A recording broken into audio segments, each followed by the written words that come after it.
জমেছে, রাতের অন্ধকারও বেশ নেমেছে,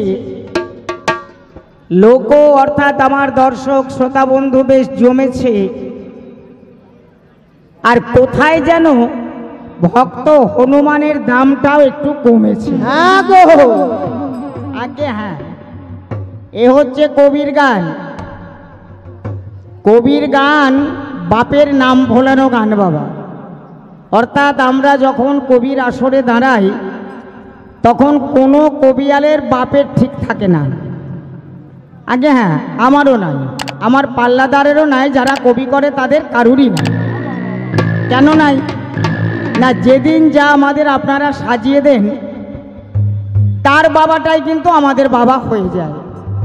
আর আসরে যদি বাপ আর ছেলে একসঙ্গে কবি গাইতে ওঠে তো দেখবেন বাপ ছেলেকে খাতির করে না, আর ছেলেও বাপকে খাতির করে না। তাই প্রথমে আপনাদের কাছে এসে আমি একটা সুন্দর সম্বন্ধ আপনাদের কাছে তুলে ধরেছিলাম যে উনি আমার গুরুস্থানীয়, আমার দ্বিতীয় গুরু আফাজউদ্দিন সাহেবের পার্টনারিনারা, ইনাদের হাত ধরেই আমার কবিতে আসা। তাহলে কাকা ভাই যে সম্বন্ধ আছে, কত আনন্দ, নাইকো কোনো দ্বন্দ্ব, কিন্তু দ্বন্দ্ব ছাড়া হয় না কবির গান। আর দ্বন্দ্বটা লাগিয়ে দিয়েছে কমিটির দাদারা, আপনারাই তো প্রধান। এখন লেগে গিয়েছে, আর ছাড়াছাড়ি হবে। তাহলে আজকের বিষয় অর্জুন এবং হনুমান। দেখাশোনা করেছিলাম কোথায়? না, কুরুক্ষেত্রের মাঝখানে। কুরুক্ষেত্রের মাঝখানে 7 দিন অর্থাৎ 7 দিনের যুদ্ধে হনুমান সুরসুর করে রথ থেকে নামছে। আমি ছোট ভাইয়ের মতো দাদার কাছে জোরাত করে বললাম, দাদা সজল তুই এখানে আইতে পারবা? মানুষ যখন কোনো বিপদে পড়ে তখন নিজের পরম আত্মীয় যারা, তাদের কাছে যাই। তাহলে আমরাও তোমার কাছে গিয়েছিলাম। সম্পর্কে তুমি আমাদের বড় দাদা, তোমাকে নিমন্ত্রণ, আমন্ত্রণ, আবেদন, নিবেদন জানিয়ে তুমি যা যা শর্ত করেছিলে আমরা তাই মেনে নিয়েছিলাম। তোমাকে মাথার উপরে স্থান দিয়েছিলাম, আমার রথের নাম দিয়েছি কপিধ্বজ রথ। তাহলে এত সম্মান পাওয়ার পরেও তুমি রথ থেকে নেমে যাচ্ছ কেন? তুমি বলছো যে আমি রাম ভক্ত হনুমান, আমি ভক্ত, আমি কোনো অন্যায় করি না, অন্যায় বরদাস্ত করি না। তো দাদা,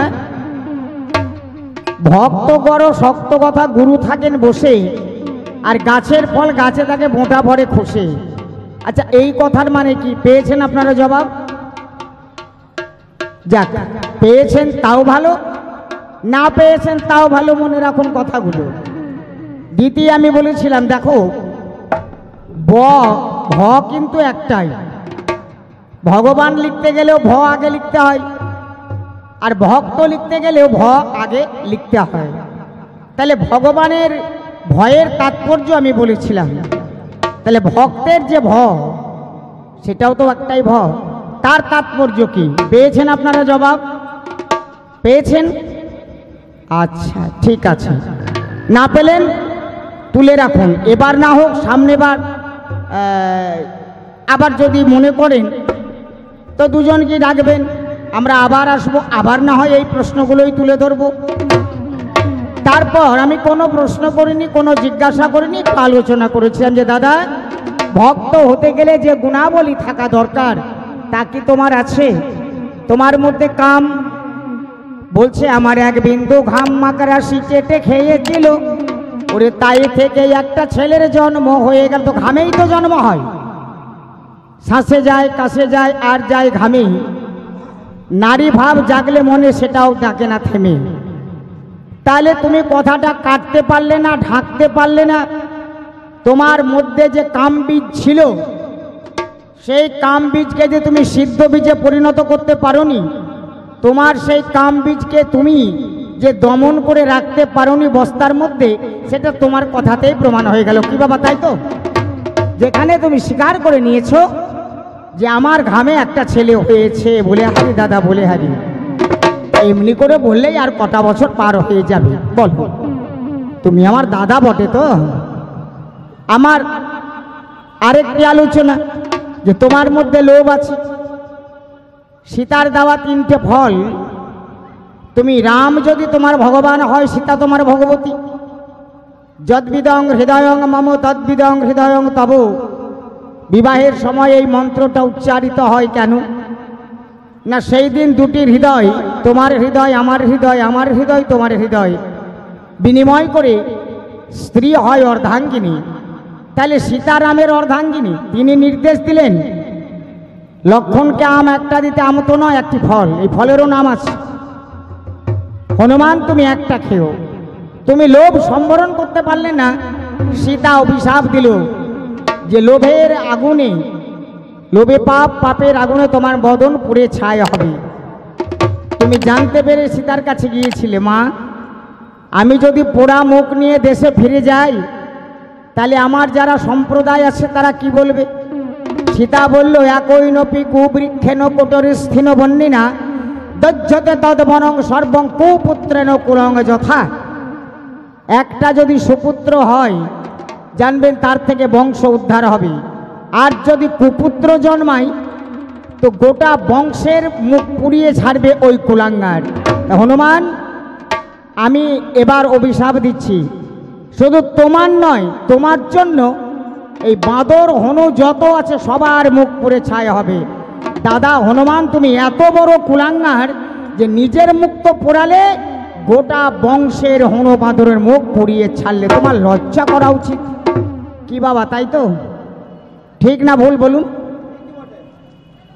বলতে বলতে উস্কে গেছে ভাবের সলতে, আমার পাল্লাদা লেগেছে বলতে, আপনারা লেগেছেন কেউ কেউ গলতে, আর আমার ভেতরটা লেগেছে হু হু করে জ্বলতে যে আমি আমার দাদার কাছে চাইলাম কি আর আমার দাদা আমাকে দিচ্ছে কি। আমি 3 নম্বর আলোচনা করেছিলাম যে দাদা তোমার মধ্যে অহংকার আছে। অহংকার থাকলে কখনো কৃষ্ণ কৃপা বা প্রভুর কৃপা পাওয়া যায় না। কৃপা কথার অর্থ হচ্ছে কিছু করে কিছু পাওয়া। কৃপা কথার অর্থ হচ্ছে কিছু করে কিছু পাওয়া।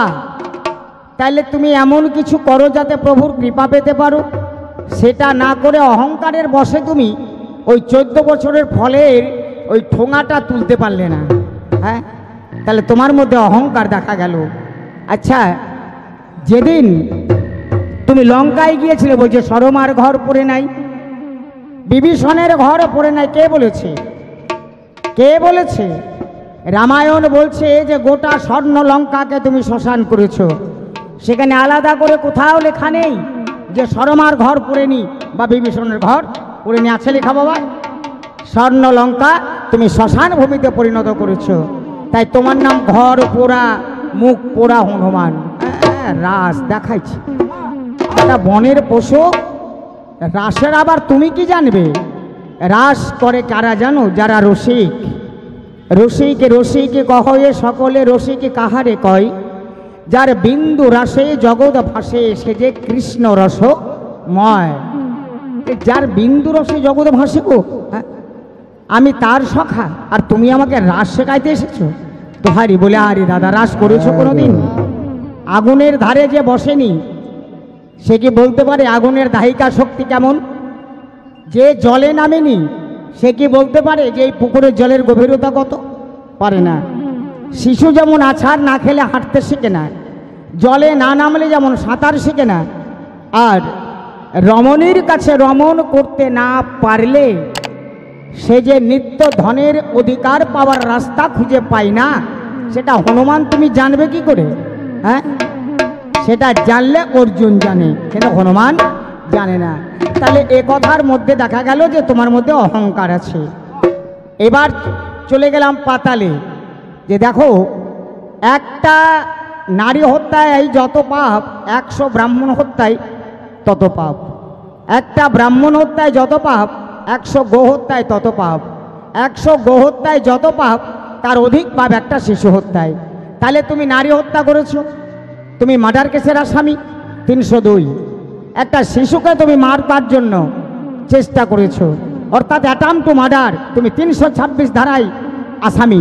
আচ্ছা বলো তো, তোমাকে ভক্ত বলে মানবে জগতে কে? আগে প্রমাণ করো যে এগুলো মিথ্যা। তো তুমি তো প্রমাণ করতেই পারলে না, পারবে কি করে গো? একটা সত্যি ঢাকতে 100টা মিথ্যের দরকার হয় বাবা, তাও হয় না। হয় সত্যে প্রজায়তে ধর্ম, দয়ায় ধর্ম প্রবর্ততে, ক্ষমায় প্রতিষ্ঠিত ধর্ম, মিথ্যায় ধর্ম বিনশ্যতে। আমি বলেছিলাম যে তুমি মন্দোদরীর কাছে গেলে তো তোমার মা অঞ্জনা কি সতী ছিল না? আচ্ছা, অহল্যা তারা দ্রৌপদী মন্দোদরী পঞ্চসতী স্মরণিত্যং সর্বপাপ হরহরে যদি তোমার কথাতেই আসি, তাহলে তারা বলে তো একটা মেয়ে, সেও তো সতীর খাতায় পড়ে। তাহলে তুমি সেখানে গেলে না কেন? তুমি মন্দোদরীর কাছে গেলে কেন? না, মন্দোদরীর স্তন দুগ্ধ না হলে এই বিশল্যকরণী বাটা হবে না। তাহলে তুমি ছলনাটা করলে কি না, আমার বাবার চোখে আমার পিছুটি পড়ছে, জয় বাংলা হয়েছে, মা একটু গরম গরম দুধ দাও। বাহ, বলি হারি সুন্দর, তোমার যেমন উক্তিগত যুক্তি, আজ আসরে তোমার হবে না আর মুক্তি। হারি, এটা একটা ছোট্ট গল্প। আমি বলেছিলাম যে যারা ভালো কাজ করে তারা চৌকিদার থেকে ইন্সপেক্টর হতে পারে। হ্যাঁ পারে তো। তো তুমি রাম ভক্ত হনুমান, তোমার প্রমোশন না হয়ে ডিমোশন হলো কেন? মুখ পুড়লো, হাতে তলা পুড়লো, বুক পুড়লো, এমনকি পাছাটাও পুড়ে গেল, কেন তোমার ডিমোশন হলো? যাক, আমি বলবো না যে হলো না, হয়েছে। তো কীরকম হলো জানেন? এখন এই যে আপনাদের এখানে কবি হচ্ছে, কীর্তন হচ্ছে, বাউল হচ্ছে, অনুষ্ঠান চলছে, তো একটা ছেলে, ওর এই ডান হাতটা নাই বাবা, এখন যে কোনো কারণে হাতটা কাটা পড়েছে, তো বাঁ হাতেই খায়। তার খাবারের থালায় যদি কোনো খাবার থেকে যায়, তার বউ কিন্তু খায় না। বলে, দূর, তুমি ওই বাঁ হাত দিয়ে জল খরচ করো আর ওই হাতে ভাত খাও, আমি তোমার পাতে কিছু থাকলে বাপু খাবো না। ওর মনে খুব দুঃখ, বুঝলেন? রাতের বেলায়, সন্ধ্যাবেলায় জঙ্গলের দিকে একটা দড়ি হাতে চলে যাচ্ছে। এখন আমাদের পঞ্চফুরও দেখতে পেয়েছি, যারে রবিন, আরে কোথায় যাচ্ছি সন্ধ্যেবেলায় জঙ্গলের দিকে? আরে কাকা, পিছু ডেকো না গো, এই জীবন আর রাখবো না। যার বউ যাকে ঘেন্না করে, বলো তো কাকা, মা মরলে মা পাওয়া যায়, বাবা মরলে বাবা পাওয়া যায়, আচ্ছা বউ মরলে বউ পাওয়া যাবে? বউ কত বড় জিনিস, সেই বউ যদি আমাকে ভালো না বাসে, বেঁচে থেকে কোনো লাভ আছে? আর যদি বলেন যে মা পাওয়া যায় কেমন, কারো যদি মা মরেই খুব কাঁদছে, মা তুমি কোথায় চলে গেলে আমাকে ছেড়ে মা গো, অনেক মেয়েরা এসে চোখের জলটা মুছে দিয়ে বলবে, বাবা কাঁদিস না রে, আমরাই তো মাসিমা, কাকিমা, জেঠিমা, পিসিমা, আমাদেরকে একবার করে মা বলিস। যদি বাবা মরে যায়, অনেক জ্যাঠা বাবা, মশো বাবা, পিসে বাবা এসে বলে, বাবা কাঁদিস না রে, বাবা কি চিরদিন কারো থাকে? এই তো আমরা তো রে জ্যাঠা বাবা, মশো বাবা, পিসে বাবা, আমরা আছি তো। তাহলে বাবাও পাওয়া গেল, মাও পাওয়া গেল। আচ্ছা, কারো যদি বউ মরে, ছেলেটা খুব কাঁদছে, আমার কত সাদের বউ চলে গেলে গো, যাবার আগে কিছু বলে গেলে না। এখন কোনো মেয়ে কি এসে বলবে, তুমি কেঁদো না গো, আমি তোমার বউয়ের মতন হব গো? বলবে? আচ্ছা বলবে কেউ? বলবে না। তাহলে সুর দিয়ে কাঁদতে হবে যে আমার মা মরলো, বাবা মরলো, সব পেলাম, আর বউ মরলো, আমার বউয়ের মতন কেউ হলো না। তো বলো কাকা, আমি জীবন রেখে করবো কি? আরে দূর বাপু, কে কার দুনিয়ায়, চল এইটা কিন্নার হসপিটাল মোড়ে কীর্তন গান হচ্ছে, শুনে আসি চল। কালকেও কীর্তন হয়েছে, আজকে রাস হবে, চল। এবার চলে এসেছে কাকার ভাইপো কীর্তন গান শুনতে, ওরকম বসেছে। তো দেখছে যে কীর্তনে খোল বাজছে যখন, অনেকেই নাচে, তো একজন নাচছে তো দুটো হাতই নাই, মানে দুটো হাতের এখান থেকে নাই, কাটা হাত নিয়ে খুব নাচছে বুঝলে। এখন খুড়ো বলছে যে রবিন দেখ দেখ, তোর একখানা হাত নাই, তুই আত্মহত্যা করতে যাচ্ছিলি, এর দুটো হাত নাই, মনের আনন্দে কেমন তালে তালে নাচছে দেখ। তাই তো খোকা, চলো একবার দেখি তো। হ্যাঁ দাদা, আমার একটা হাত নাই তো দুঃখের শেষ নাই, আর তোমার দুখানা হাত নাই, তুমি কি আনন্দে এত নাচছো? বলে, ভাই আমি কি আর সাধে নাচছি? এই বাড়ি থেকে যখন বেরিয়েছি, আমার তো হাত নাই, আমার বউ প্যান্টের বেল্টটা এঁটে দিয়েছে, আর এইখানে বসে পড়েছি। কালকে কীর্তন হয়েছে, বাবাজি মাতাজিরা বাতাসা দিয়ে, গুড় দিয়ে মুড়ি খেয়েছে, আর এত পিঁপড়ে আমি বুঝতে পারিনি, ওই পিঁপড়ের উপরে বসেছি, আর আমার প্যান্টের এই প্যান্টালুনের তলা দিয়ে সব পিঁপড়েগুলো ঢুকেছে। আমার তো হাত নাই যে আমি এখন বেলটা খুলে প্যান্টটা ঝাড়বো, তাই ওই খোলের তালে তালে যত তালে তালে খোল বাজছে আমিও তত লাফাচ্ছি, যাতে পিঁপড়েগুলো ঝরে পড়ে। বুঝতে পেরেছেন? ওই পিঁপড়ে তাড়ানোর জন্য আমি নাচছি।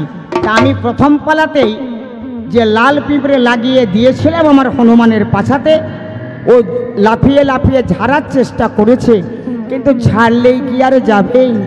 সঙ্গত আমি অল্প করে রাখতাম তো বলবো না, আর অত্যন্ত বৃত্তান্তে বাজাও আমার ঢুলি। আমি ছড়ার ছন্দ দিয়ে আমার শ্রোতা বন্ধুদের কাছে নিজের ভূমিকা আবার ফুটিয়ে তুলি। আহা না না না দারা দারা না দারা দায়ের না না না না না দারা না না না দারা দায়ের না না না না দারা না না না দারা দায়ের না না দায়ের না না দারা দায়ের না না দায়ের না না দারা না না দারা না না না না দারা দারা না না না না দারে না না দারে দারে না না না না দারে না না দারে দারে না না না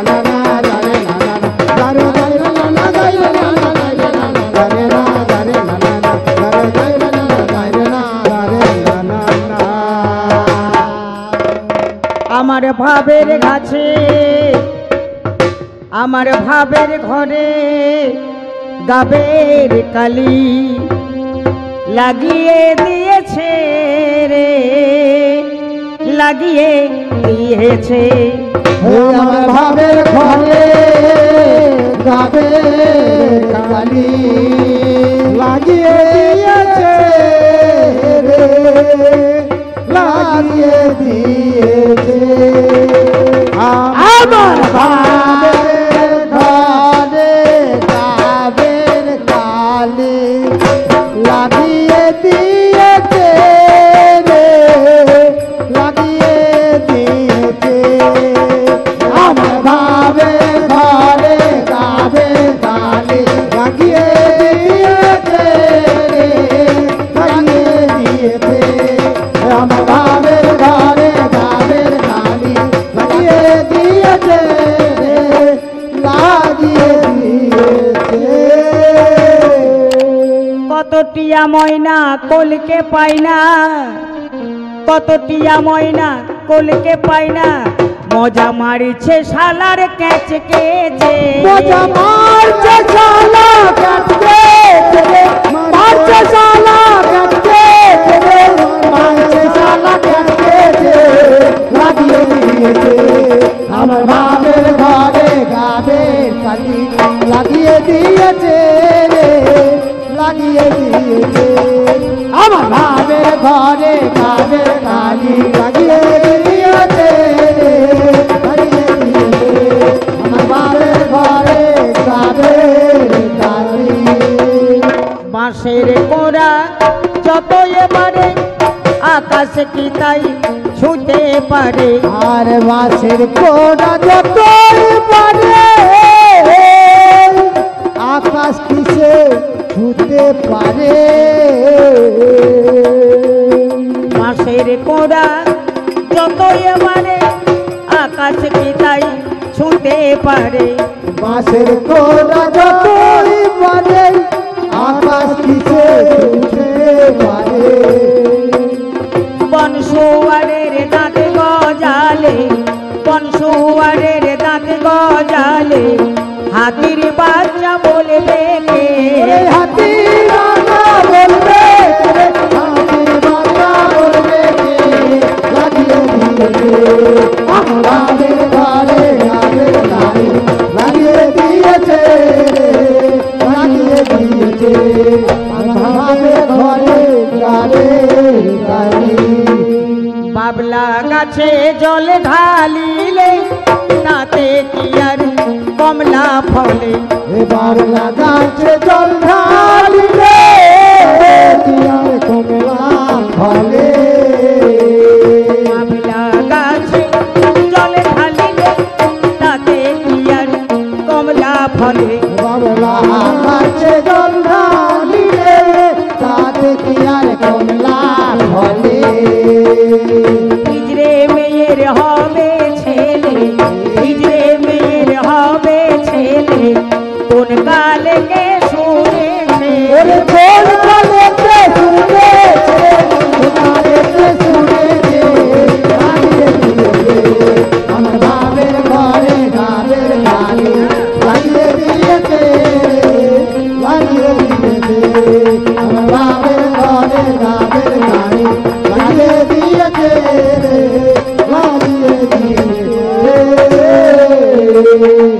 ভাবে ভাবে বুঝলাম, ভাবে ভাবে বুঝলাম,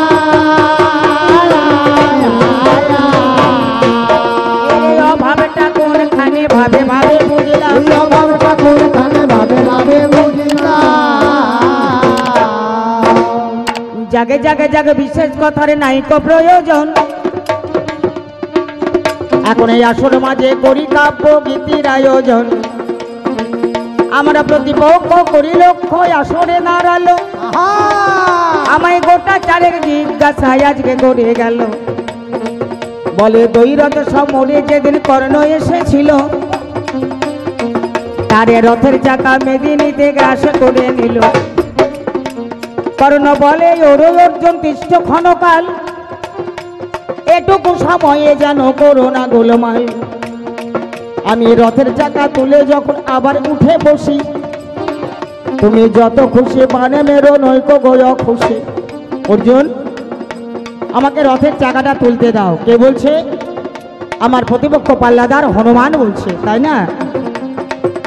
আপনারা সার্কাস দেখেছেন, আসতে আপনারা সার্কাস দেখেছেন, সার্কাসে নানা রকম খেলা হয়। 7টা বল, বল 7টা, ছোট্ট ছোট্ট বল, হাত কটা? 2টো। এই 2টো হাতে খেলোয়াড় 7টা বল, একটাও কিন্তু মাটিতে পড়ছে না। 7টা বলের খেলা দেখাচ্ছে খেলোয়াড়, একটাও মাটিতে পড়ছে না। হঠাৎ যদি দর্শকের মধ্যে কেউ চিৎকার করে ওঠে, আগুন আগুন, তাঁবুতে আগুন লেগেছে, দেখবেন খেলোয়াড়ের হাত থেকে 5টা বল নিচে পড়ে যাবে, 2টো বল কিন্তু 2 হাতে থাকবে। কিন্তু যতক্ষণ সে খেলা দেখাচ্ছিল 7টা বলের একটাও মাটিতে পড়েনি। দাদা হনুমান, সব্যসাচী নামটি আমার তোমার জানা নাই গো, আর সব্যসাচী নামটি আমার তোমার জানা নাই গো। আমি যা করি তা মনে দিয়ে অন্য কোথাও নয় গো। যা করি তাই মন দিয়ে ভাই, অন্য কোথায় নয় গো। পারস্পরিক যখন লড়াই হয়, যুদ্ধ শুরু হয়, একে অপরকে বাণ ছুটছে। অর্জুন বাণ ছুটছে, কর্ণ বাণ ছুটছে। হঠাৎ কর্ণের রথের চাকা বসে গেছে, কর্ণ লাফ দিয়ে নেমে গেছে। অর্জুনের তো রথের চাকা বসেনি বাবা, বসেছে কি? অর্জুন কিন্তু বাণ ছেড়ে দিয়েছে। ইতিমধ্যে কর্ণ বাবা নামিল যখন, অর্জুনের মনে দুঃখ হইল তখন। কিন্তু আর অর্জুন যদি ডাকে বাণ ফিরে আয়, ফিরে আয়,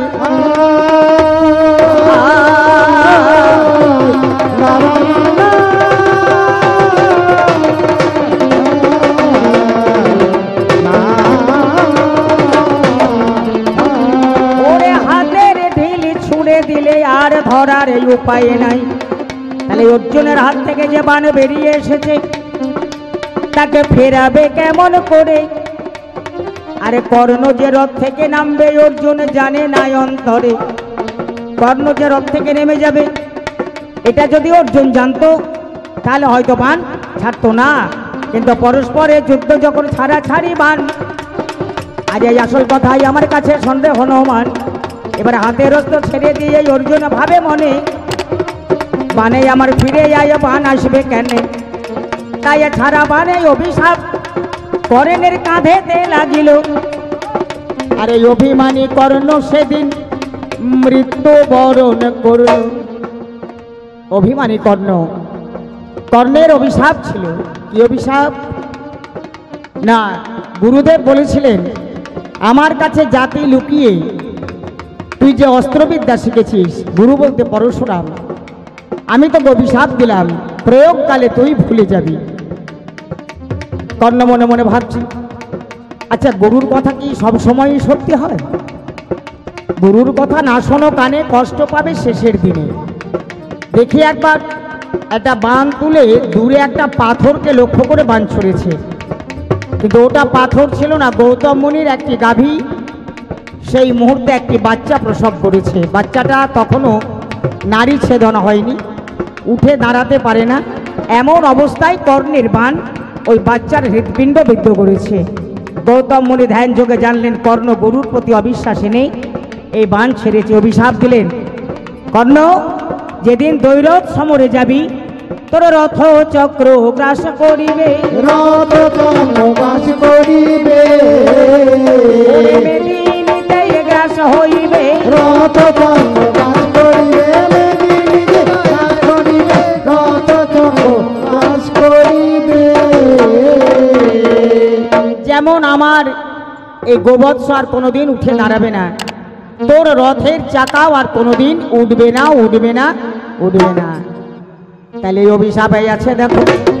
আজা ভাবো মনে মনে, মাতা কুন্তি গিয়েছিল কর্ণের সদনে সন্ধ্যাবেলায়, জাহ্নবী নদী তীরে সান্দ সবিতা বন্দনায় রথয়তি রথের কুমার, নমো জবা কুসুম শঙ্কাশন কষ্পেয় মহাদুতিম দন্তারিং সর্ব পাপ গ্রং প্রণৌত স্মৃতিবাকরম। কর্ণ, কর্ণ কে? কর্ণ আমি তোর মা। কে তুমি? আমি কুন্তী, আমি পাণ্ডব জননী।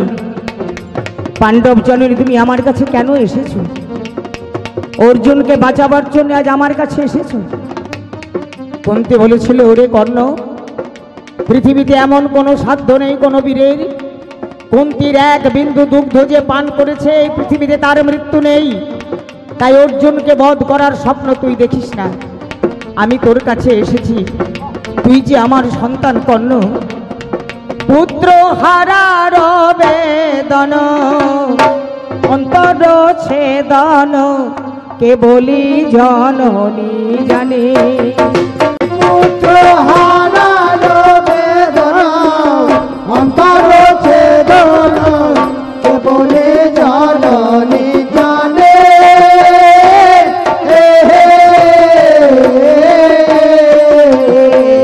মায়ের কোলে মরলে ছেলে ফেলতে দেয় না জলে, কোলে মরলে ছেলে ফেলতে দেয় না জলে, চেয়ে থাকে মুখ পানে গো চেয়ে থাকে মুখ পানে।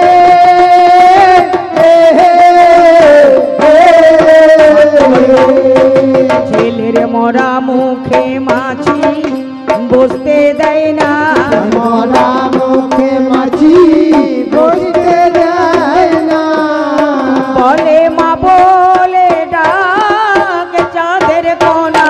মরা মুখে মাছি বসতে দেয় না, ওরে বাবল চাঁদের কোনা, মরা মুখে মাছি কর্ণ, বসতে দেয় না। কয়েকটি অভিশাপ তোর মাথার উপরে আছে বাবা। লোভের বশে তুই দুর্যোধনের পক্ষ অবলম্বন করেছিস, ওই পাপের পক্ষ ত্যাগ করে তুই কৃষ্ণ পক্ষ অবলম্বন কর। কারণ আমি পুত্র হারার ব্যথা সইতে পারবো না রে। বলল, মা তুমি যদি আমার মা হও তাহলে তোমার এক বিন্দু দুগ্ধধারা আমায় দিতে পারো? কুন্তী বলেছিল, হ্যাঁ পারি। দুগ্ধধারা যখন কর্ণের হাতে তুলে দিল, ও বাবারে কর্ণ আমার কি কর্ম করিল, ওটা ঘৃণা ভরে খেলো না গো, মাথায় তুলে দেয় আর গোটা গায়ে ঝরে পড়ল, মিথ্যে কথা নয়। কুন্তী বলে, ওরে কর্ণ কি কর্ম করিলি, আপনার মৃত্যু বাবাই আপনি ডেকে নিলি। এক বিন্দু যদি তোর ভেতরে যেত তো কেউ কেউ বধ করতে পারতো না, কিন্তু নিয়তির লেখা কখনো মোছা যায় না। তোর সারা অঙ্গে দুধের ধারা পড়েছে, কোনো জায়গায় অস্ত্র লাগবে না। তোর চাঁচরচি গুরু কোষে অতি মনোহর বেশ, দেখিতে যে সুন্দর মধুময়, চুলি দিয়ে আছে ঢাকা, বান গিয়ে লাগবে শেখা, যেখানেতে দুগ্ধ ধারা ঝরে পড়লো না। এই চুলি দিয়ে ঢাকা ছিল এই গর্দানটা, এই জায়গাটাই তোর বানাঘাতে মৃত্যু হবে। মায়ের কথা সত্যি হলো। শোনো হনুমান, তোমার মধ্যে থাকবে কেন এই সমস্ত জ্ঞান? ডালপালে যাও, পরের ঘরে খাও, পরের নষ্ট করো, তোমার ধর্মজ্ঞান থাকবে কত একটু মনে করো। আরে দহারি হ্যাঁ গো মরম না জেনে ধর্ম বাখানে মরম না জেনে ধর্ম বাখানে মরম না জেনে ধর্ম বাখানে মরম না জেনে ধর্ম বাখানে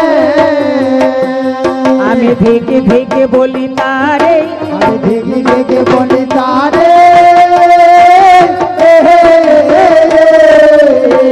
আর ধর্মের বাণী বুঝিবে কি তারা মরম যাদের নাই রে